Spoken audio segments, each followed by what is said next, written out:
오늘 하나님께서 우리에게 주시는 생명의 말씀은 고린도후서 4장 말씀입니다. 우리 4장 1절과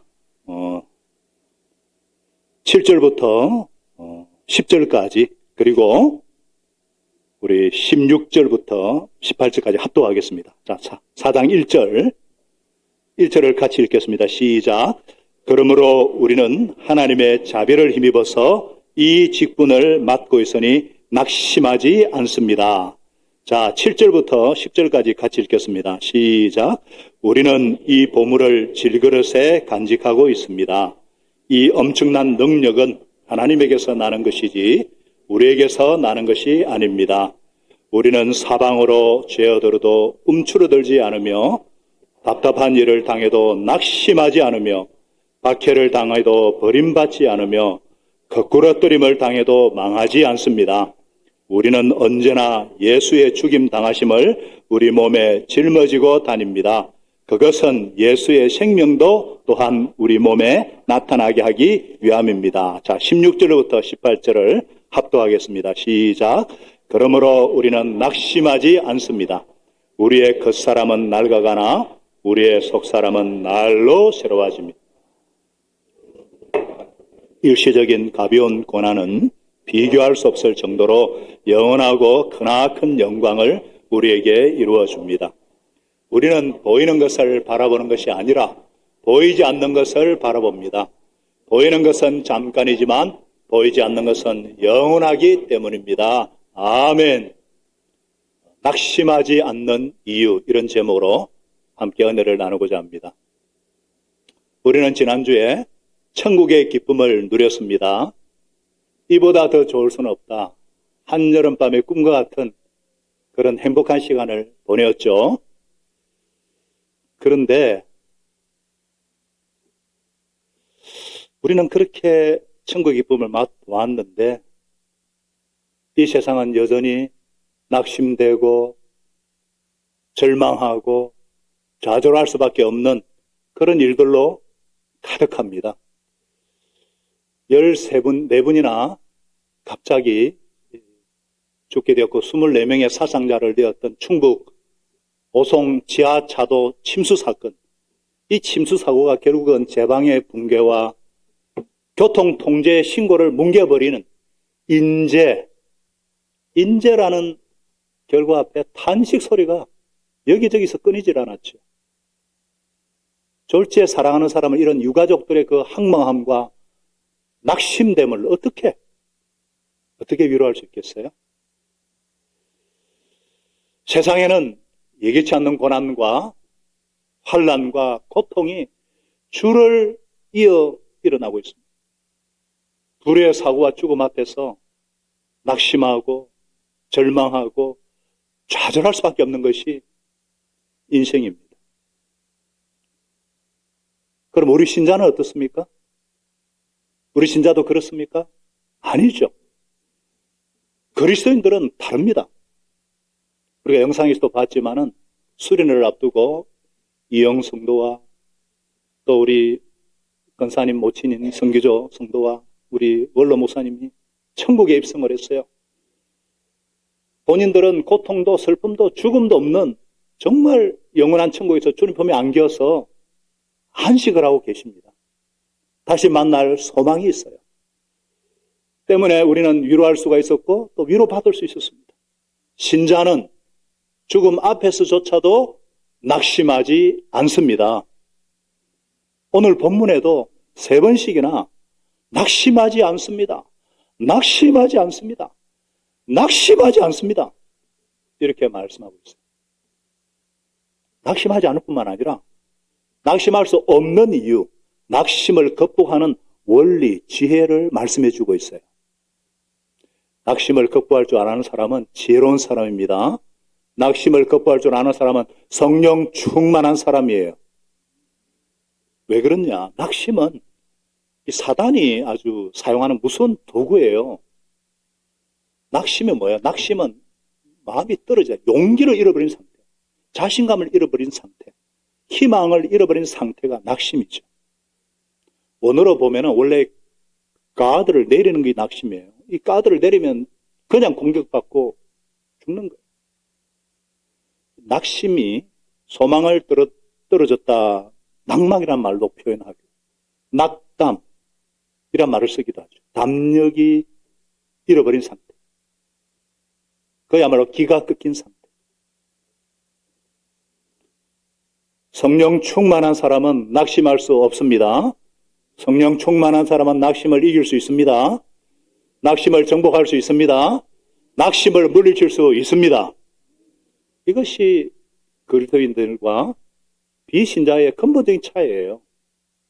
신자는 어떤 상황에서도 낙심할 수가 없어요. 그 이유를 오늘 본문에서 3가지로 말씀하고 있어요. 첫째로, 우리는 생명을 살리는 영의 직분을 가지기 때문에 낙심하지 않습니다. 뭐라고요? 살리는 영의 직분을 가졌기 때문에. 무슨 말이냐? 우리 지난 시간에 배웠잖아. 예수님을 주님으로 영접한 사람은 누구나 다 주님의 사역자라 그랬어요. 3년 6절에 하나님께서 새 언약의 일꾼이라는 자격을 주셨다. 이 새 언약은 문자로 된 것이 아니라 영으로 된 것이다. 문자는 사람을 죽이고 영은 사람을 살린다 그랬어요. 율법의 직분은 사람을 고발하고 사람을 심판하고 사람을 죽이는 직분이에요. 죽음에 이르게 하는 직분이에요. 그러나 예수 그리스도로부터 받은 이 영의 직분, 이 영의 직분은 생명을 살리는 직분이기 때문에 율법이 주는 직분과는 비교할 수 없는 영광스러운 직분이에요. 그러므로 1절은 말씀합니다. 우리는 하나님의 자비를 힘입어서 하나님의 긍휼 때문에 사랑 때문에 이 직분을 맡고 있기 때문에 우리는 낙심하지 않습니다. 영의 직분을 갖게 된 것, 영의 직분을 감당하게 되는 것, 이게 모두가 하나님의 자비, 하나님의 은혜 때문입니다. 우리에게 있지 않아요. 하나님에게 있기 때문에 낙심할 수 없습니다. 이번에 정교인 여름 수련회 정말 준비위원들이 수고했잖아요. 그리고 청년 도우미들이 이렇게 힘에 지나도록 수고했어요. 어떤 청년들은 목사님 죽겠습니다 이러더라고.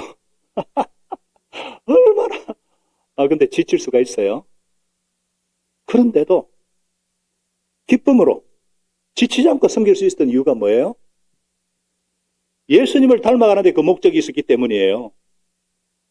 사역이 잘 되든 안 되든 사람의 인정이 없건 열매가 있건 없건 그것이 중요한 것이 아니에요.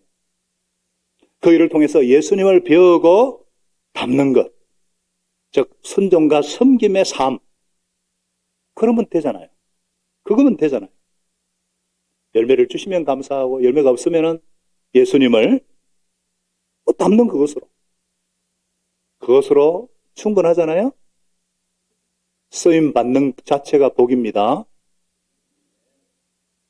우리 세 가족이 이번 수련회 소감을 이렇게 쓴 걸 보고 제가 참 은혜를 받았는데요. 미래로 가족이 된 것이 너무나 자랑스럽고 이렇게 역량 있는 일꾼들이 많음에 새삼 놀랐고 청년들이 스텝으로 헌신된 모습으로 섬기는 것을 보면서 미래로 교회 앞날이 밝다는 확신이 들었습니다. 그랬어요. 그 외 소감 홈페이지 보세요. 100여 명이 넘는 분들이 소감을 올려놨으니까, 그죠? 우리는 낙심하지 않습니다. 그렇기 때문에 영의 직분을 가진 사람은요, 복음을 전할 때도 단순하게 전합니다. 그 당시는 수사하게 발달된 그런 시대였기 때문에 아주 현란하게 복잡하게 말하는 지식인의 표상처럼 보였어요. 철학자가 말하기를, 누가 말하기를. 바울은 그런데 2절에 보니까 이런 것들을 다 배제하고 진솔하게 복음만 전했다 그랬어요. 왜냐? 진실하게 단순하게 말하는 것이 어리숙하게 보일지 모르지만 힘이 있기 때문에 사람을 변화시키는 능력이 있기 때문에. 제가 아는 어떤 분은 논리적이도 못하고 말에 조리가 별로 없어요. 근데 생명의 복음을 단순하게 정확하게 아주 담대하게 전합니다. 그러니까 그 교회 안에 구원의 역사가 막 일어나고요. 사람들이 막 변화되는 역사가 일어나요. 우리 교회는 어떻습니까? 예전에는 저도 지성인 복음화 그러면서 막 미사 여구, 논리적인 구조 이젠 그렇지 않아요. 논리와 깔끔함이 사람을 변화시키는 것이 아닙니다. 오직 복음만이 사람을 변화시키기 때문입니다. 성령의 능력만이 사람을 변화시키기 때문입니다. 살리는 것은 영입니다. 생명의 말씀만이 사람을 살리고 사람을 변화시킵니다. 그래서 우리도 복음을 단순하게 전하려고 했습니다. 다 같이 1절, 5절을 같이 읽어볼까요? 시작. 우리는 우리 자신을 전하는 것이 아니라 예수 그리스도를 주님으로 선포합니다. 예수님은 주님이시다. 예수님만이 주님이시다. 예수님은 왕이십니다. You are King of Kings, Lord of Lords. 예수님만. 오늘날은 어떤 시대예요? 포스트 모던 시대라 그러죠. 절대적인 가치가 없는, 절대적으로 옳고 그런 것이 없는 상대적인 다원주의 시대예요. 이런 분위기에서 죄를 말하면은요, 굉장히 무식한 사람 소리 들을 수가 있어요. 또 예수를 믿어야만 구원을 받는다 그러면은 독선적인 사람 취급을 받아요. 이런 분위기에서 막 인정받고 싶고 막 그런 욕구 때문인지 어떤 사람은 에이, 뭐 종교는 모든 종교는 하나님을 만나는 방법의 차이일 뿐이다. 열심히 잘 믿으면 되지. 이렇게 말하면 좀 마음이 넓은 사람, 지성인으로 인정받는데 하나님께서 그런 사람들에게 어떤 평가를 내리실까요? 종교 다원주의는 진리가 아닙니다. 하나님의 말씀에 정면으로 위배됩니다. 오직 예수님만이 하나님께 이르는 그 길이요, 그 진리요, 그 생명이십니다. 예수 이름 외에 이 세상에 구원받을 만한 다른 이름을 주신 일이 없습니다. 좀 편협해 보이더라도, 독선적으로 보이더라도 예수님의 십자가와 부활, 성천, 재림의 복음만이 사람을 변화시키고 회개시키고 구원의 역사를 이루어 주십니다. 저는요, 장례식장에서 이것을 많이 체험을 해요. 삶과 죽음의 경계 앞에서 사랑하는 이의 죽음 앞에 통곡하고 낙심하는 분에게 무슨 말로 위로할 수 있겠어요? 어떤 인간의 말이. 그러나 부활하신 예수님, 산소망, 천국만이 실체이기 때문에 여러분 진리는 단순한 거예요. 생명에 살리는 복음은 단순한 거예요. 예수님은 우리를 위해 죽으셨고 부활하셨고 하늘 가는 길을 열어놓으셨다. 죄를 죄로 그대로, 복음을 복음 그대로, 옳고 그름을 그대로 단순하게 전할 때에 성령께서 역사하십니다. 그래야 회개할 수 있고 그래야 죄에서 벗어날 수 있기 때문에 우리 교회는 예수 그리스도를 주님으로 선포하는 교회, 영의 직분을 가진 교회답게 결과나 반응에 상관없이 어떤 상황에서도 복음만을 전함으로 낙심하지 않는 교회인 줄로 믿습니다. 우리는 낙심하지 않습니다. 두 번째 낙심하지 않는 이유는 뭐냐? 우리는 보물을 간직하고 있기 때문입니다. 다 같이요. 우리는 보물을 간직하고 있다. 집에 이따만한 다이아몬드를 갖고 있는 사람은요, 왠지 모르는 자신감이, 그렇잖아요? 그런 거 안 가져보시 잘 모르시죠? 그거하고 비교할 수 없는 보물, 최고의 보물을, 우리는 보물을 간직한 사람이에요. 근데 이 보물을 뭐라 그랬어요? 질그릇에 간직하더라고요. 질그릇에. 그래서 엄청난 능력은 하나님에게 있지 우리에게 있지 않다 그랬어요. 자, 성경은 우리 인생을 질그릇이다 표현했어요. 질그릇 아시죠? 질그릇. 녹그릇도 아니고 은그릇도 아니고 금그릇도 아니에요. 질그릇, 진흙으로 made of clay, 진흙으로 만들어져 가지고 깨지기 쉬운 연약한 인생이 질그릇 같잖아요. 얼마나 연약해요. 그런데 이 질그릇 같은 인생이 어느 날 보물이 찾아왔어요. 빛이 있어라. 어둠 속에서 빛이 있어라. Let there be light 하신 그 하나님께서 우리 마음속을 비추어 주셔서 예수 그리스도의 얼굴에 있는 하나님의 영원하는 빛을 우리에게 비추어 주셨습니다. 진리의 성령께서 생명의 말씀을 통해서 하나님의 영광의 실체 되신 예수 그리스도, 그분을 우리에게 환히 비추어 주셨어요. 우리는 어떤 자들이었어요? 이 세상 신이 사로잡혀가지고 영광의 광채가 비치지 못하도록 이 세상 신이 마귀가 방해를 했지만은 그 어떤 짙은 어두움과 어떤 영적 무지도 물리쳐 주시는 강력한 생명의 빛, 예수 그리스도. 그래서 죄와 사단에게 묶여있던 저희들을 구원해 주시고 우리 속에 영광의 빛, 생명의 빛, 예수 그리스도가 잉태되게 하셨습니다. 할렐루야. 그래서 우리는 질그릇이지만 최고의 보물 예수 그리스도를 간직한 질그릇이다. 옆에 분 한번 보실까요? 좀 연약해 보이죠? 질그릇 같지만 보물을 간직한 귀한 분들이에요. 귀한 존재란 말이에요. 자, 그럼 제가 질문합니다. 여러분, 질그릇이 중요해요? 보물이 더 중요해요? 뭐라고요? 보물이죠? 당연히 보물이죠. 그러면 질그릇이 고급해지는 것이 우리 신앙의 목적이에요? 아니에요? 아닙니다. 질그릇이 고급스러워지는 것, 우리 신앙의 목적, 기독교는 그런 것이 아니에요. 질그릇은 부서져야 됩니다. 질그릇이 부서져야 보물이 드러나는 거예요. 하나님의 영광을 보게 하려면 질그릇이 매일매일 부서져야 돼요. 중요한 영적 원리예요.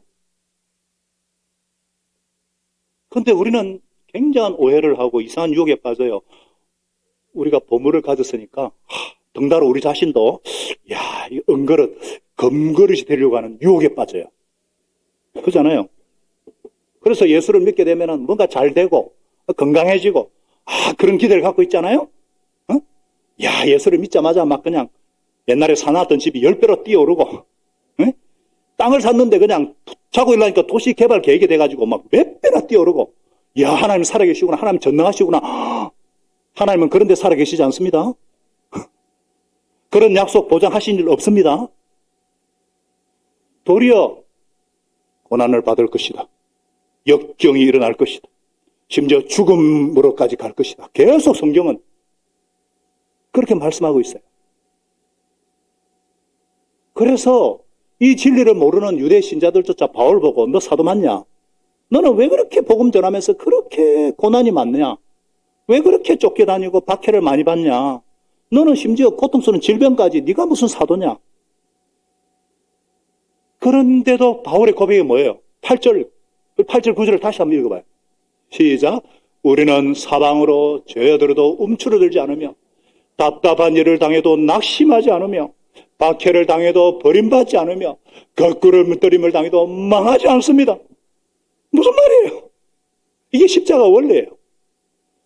이거 십자가는 복음 중에 복음이고 진리인데 이거 어떻게 설명할 방법이 없는데 쉽게 말해서 매일 죽어야 합니다.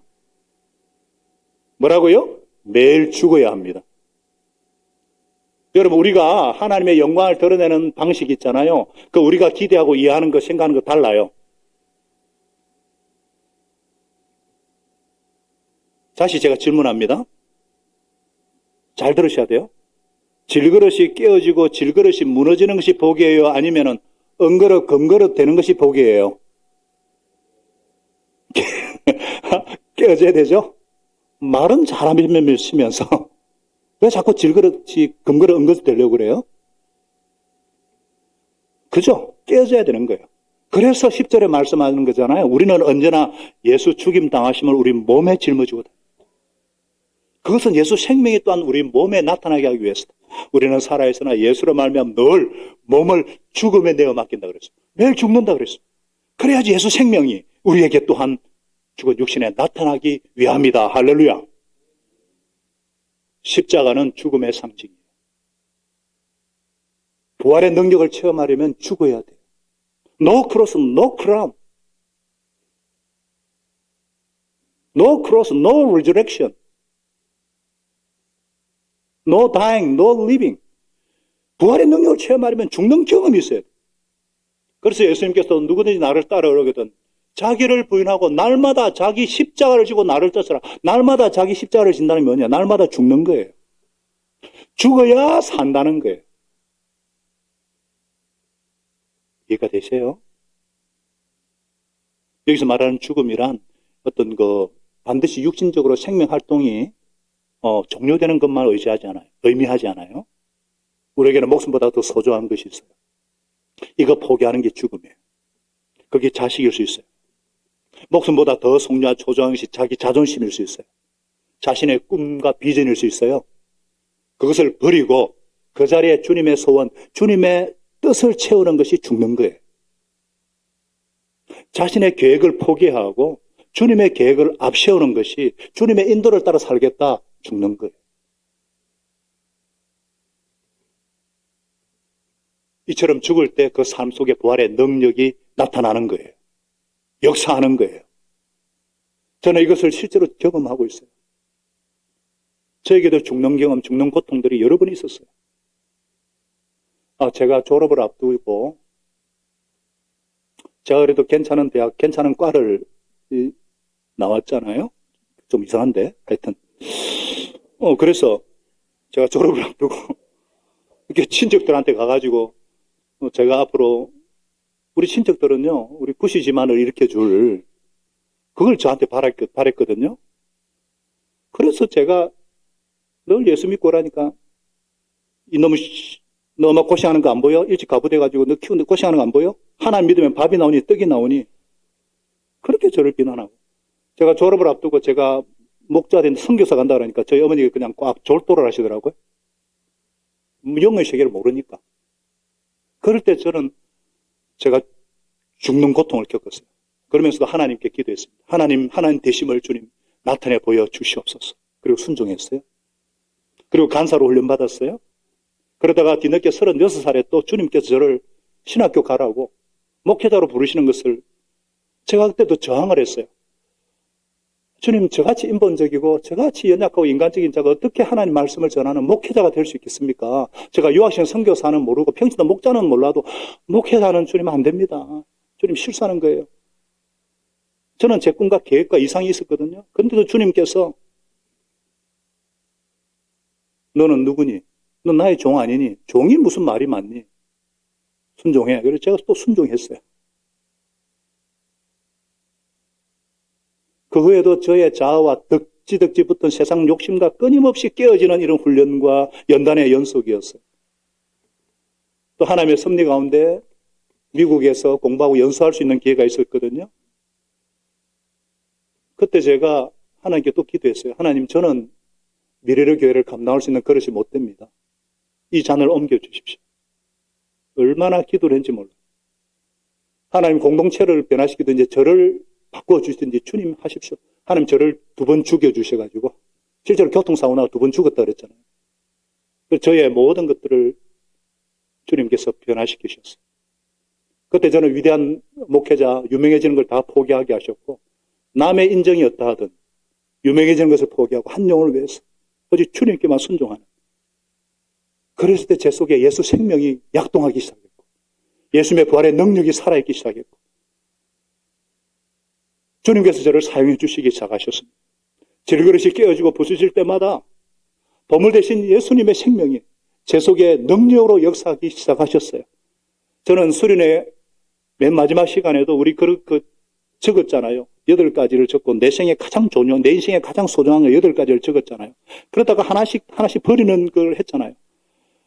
제일 끝까지 남은 게 뭐예요? 저는 남은 것이 2개거든요. 뭐겠어요? 예수 그리스도하고 아내예요. 근데 저희 집사람은 구예담 구모세예요. 저는 마지막에 하나 선택하면 또 아내도 저는 예수님이에요. 왜냐하면은 아내는 죽었다 부활하에 또 만나면 되니까. 그러나 예수님은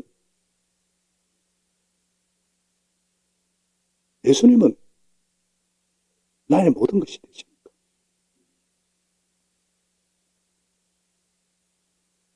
예수 그리스도.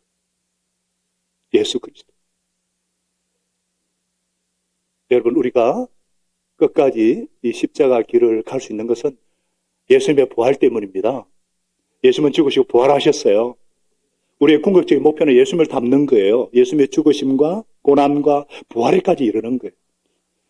우리는 부활의 능력을 붙잡고 있기 때문에 이미 이겨놓고 싸우는 싸움이에요. 이미 우리에게는 부활의 능력과 십자가 사건과 최후 승리가 우리 안에 있기 때문에 우리는 무너질 수가 없는 거예요. 우리는 낙심할 수가 없는 거예요. 우리가 비록 질그릇을 갖고 있지만 우리는 보물을 갖고 있어요. 예수님의 부활만 생각하면은 최후 승리를 바라본다면은 한 번씩 넘어지더라도 낙심하지 않습니다. 우리에게는 영원한 생명이 있고 영원한 부활이 있고 영원한 산 소망이 있기 때문입니다. 우리에게는 보물 대신 예수 그리스도가 계시기 때문입니다. 그래서 신앙이란 무엇이냐? 신앙이란 이 보물을 간직한 자답게 이 세상의 흔들림과 유혹 속에서도 끝까지 버텨내는 싸움, 꺾이지 않는 마음, 요즘 애들이 쓰는 용어 꺾이지 않는 마음이라 그러죠. 우리는 인내를 온전히 이름으로 승리하는, 우리가 이 땅을 의지하고 이 땅에 신뢰하던 것이 다 깨어지는 과정을 통해서 그리스도의 생명과 영광의 강체와 생명의 빛이 드러나는 것입니다. 믿으십니까? 믿습니까? 그래서 다윗도 시편 116편 10절에 이런 말씀이 있었어요. 얼마나 내 인생이, 다윗이 고통을 많이 겪었어요. 왜 이렇게 내 인생이 고통스러우냐 하고 그렇게 생각할 때 같이 읽겠습니다. 시작. 나의 믿음은 흔들리지 않았습니다. 이 다윗과 똑같은 믿음의 영을 오늘 13절에 믿음의 영, 우리가 성령님을 우리가 모시고 있기 때문에 우리도 그렇게 믿고 그렇게 말한다는 거예요.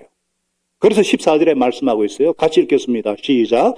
주 예수를 살리신 분이 예수와 함께 우리도 살리시고 우리도 세워주시라는 것을 알고 있습니다.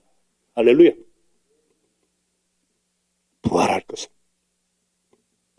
우리는 참 연약한 값싼 질그릇에 지나지 않기 때문에 세상 사람들이 볼 때는요, 참 보잘것없고 약한 존재로 보일 수 있어요. 그러나 우리 안에 복음이 있고, 할렐루야, 우리 안에 예수 그리스도가 계시기 때문에 강한 능력이 나오는 것입니다.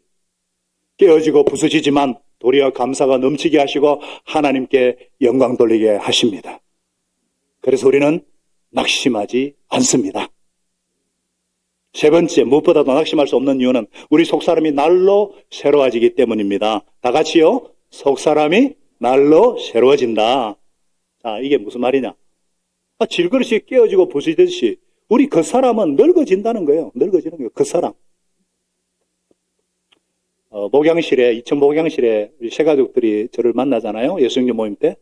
깜짝 놀래요. 제 젊을 때 사진이 거기 나와 있거든요. 아유, 목사님. 젊을 때는 머리숱이 새까맸었네요. 제가 지금은 좀 뿌린 건 뿌리고 왔어요. 저는 사실 외모에 별로 관심이 없어요. 제가 못생긴 걸 알기 때문에. 근데 그때는 제가, 내가 나이를 먹었구나. 그때 참 실감을 해요. 여러분, 세상 사람들이 얼마나 겉을 꾸밉니까? 그냥 젊게 보이려고 별 것을 다 맞고요. 이뻐 보이려고 별 짓을 다 해요. 근데 오랜만에 동창을 만났는데 대뜸 하는 소리가, 야, 너 왜 그리 늙었냐? 이러면은, 외모에 신경 쓰는 사람들, 이쁘다는 소리 듣는 사람들은 그냥 치명타 아니에요. 그냥 무너지는 거예요. 그러나 처음부터 속 사람에 집중한 사람은요, 누가 뭐래도, 무슨 말해도 전혀, 할렐루야. 왜냐? 속 사람은 계속해서 아름다워질 수 있거든요. 임진선 사모처럼.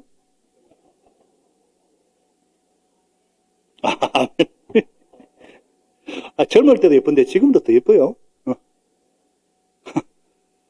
그러니까 우리는 무슨 소리 하더라도 우리는 자유롭고 우리는 강하잖아요. 왜? 저는 우리 성도들 보면 좀 달라요. 얼마나 참 아름답고 여유가 있고 부드럽고 안정되고. 왜 그런가? 속사람, 영적인 실체, 그게 집중하니까.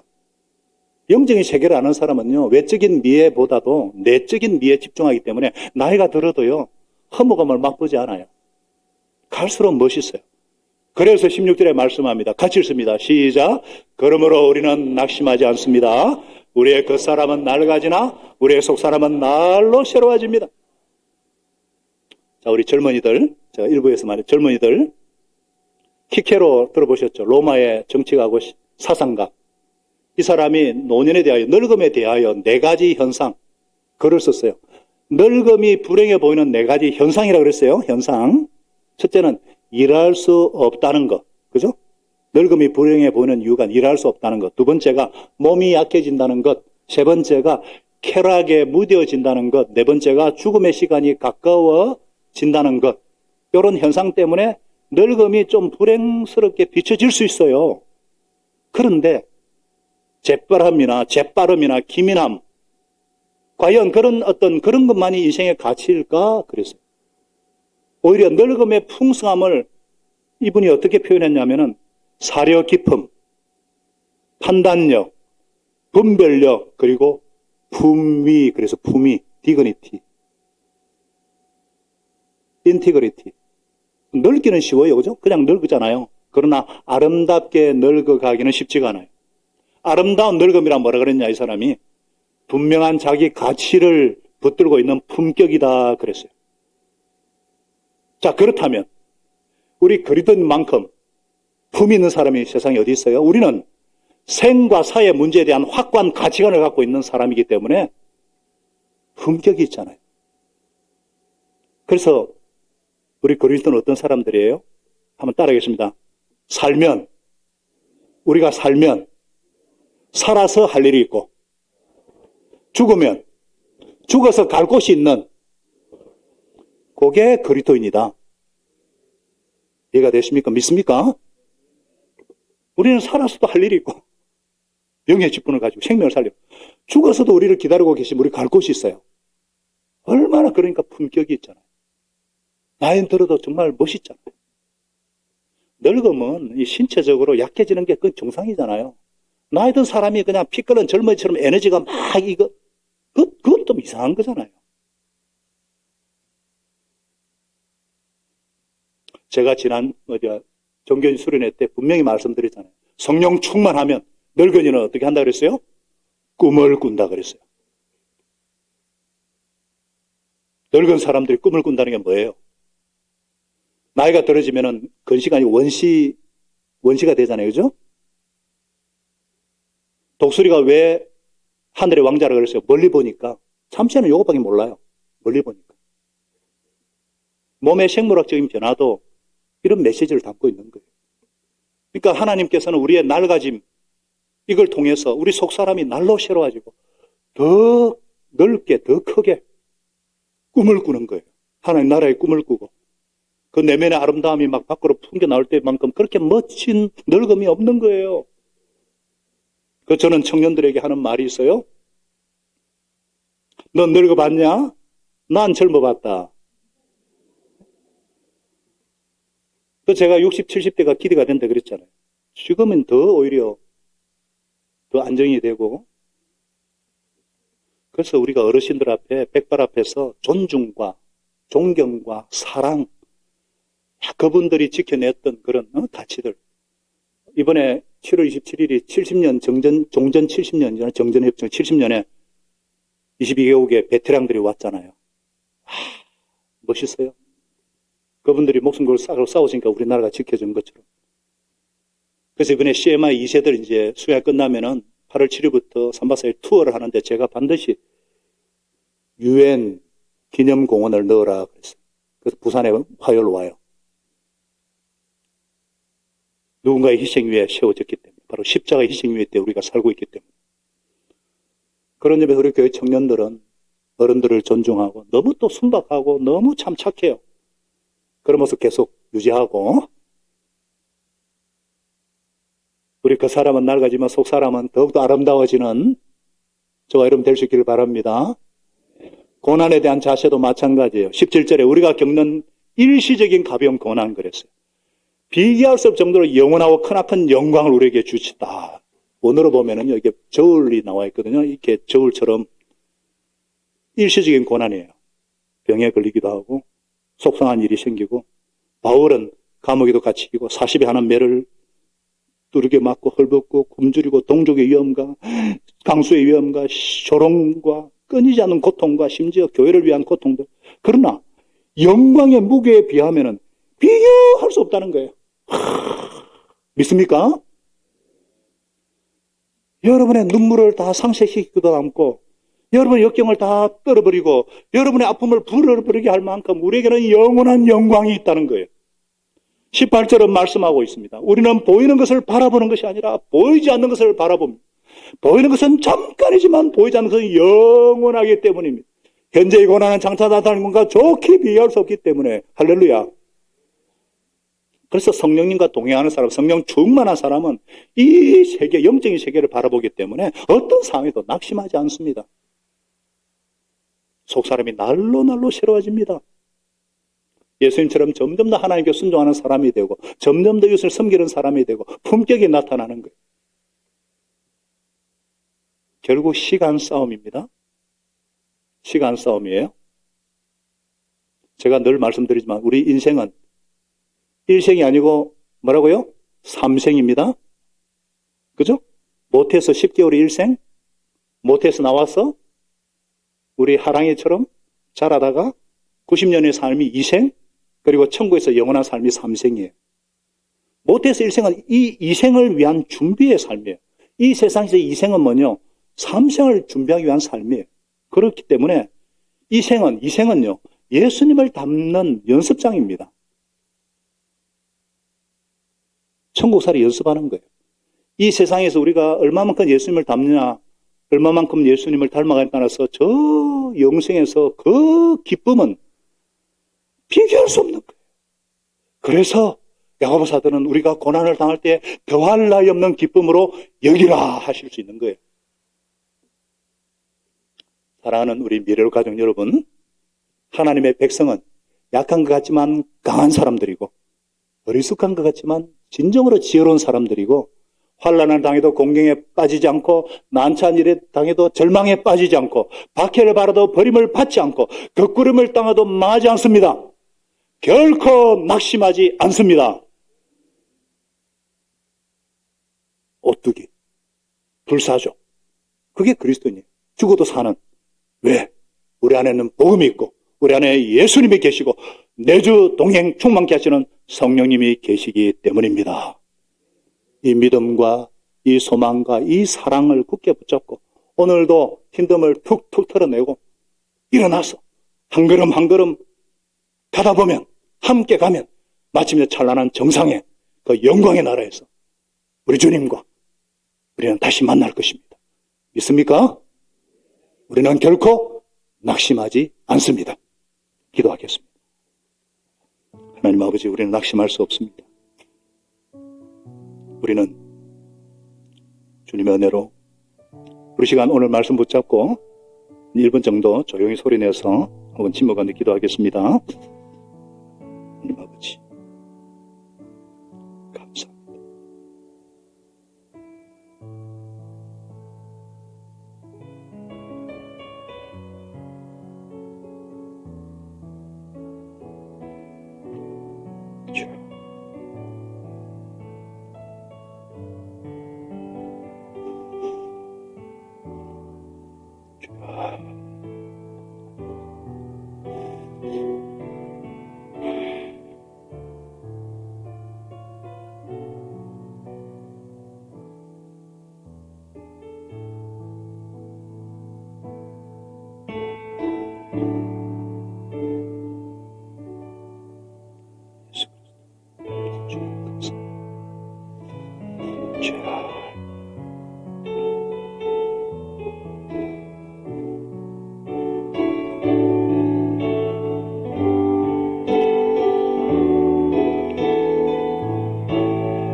하나님 아버지, 우리에게 낙심할 수 없는 이유, 낙심할 수 없는 우리에게는 살리는 영의 직분을 주셨고, 우리에게는 보물을 간직하고 있기 때문에, 그래서 우리 속사람은 날로 새로워지기 때문에, 하나님, 우리는 부활 생명 대신 예수님을 소유하기 때문에 우리는 낙심하지 않습니다.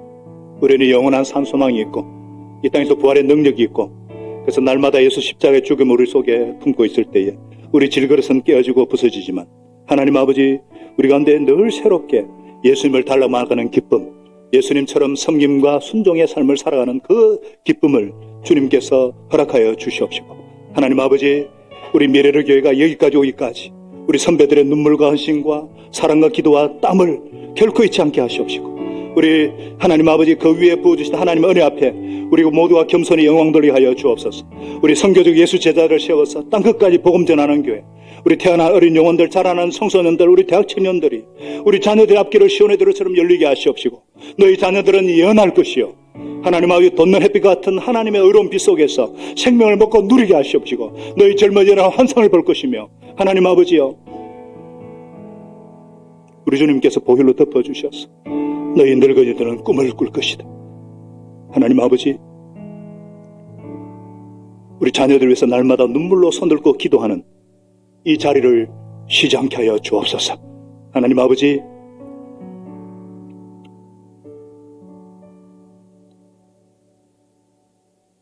또 한 주를 새로 시작하는 험악한 세상을 향해 출발하는 우리 성도들 붙잡아 주시고 악한 것 틈타지 말게 하시고 병든 자에게는 회복의 은혜와 지친 자에게는 소생함과 그 사람은 시간 속에 늙어갈 수밖에 없지만 주님께 주신 가치, 주님께 주신 생명, 주님께서 생명 주신 말씀을 붙잡고 우리 속사람이 날로 새로워지는 은혜를 허락하여 주시옵소서. 예수님의 이름으로 기도합나이다. 아멘. 다 같이 일어나시겠습니다.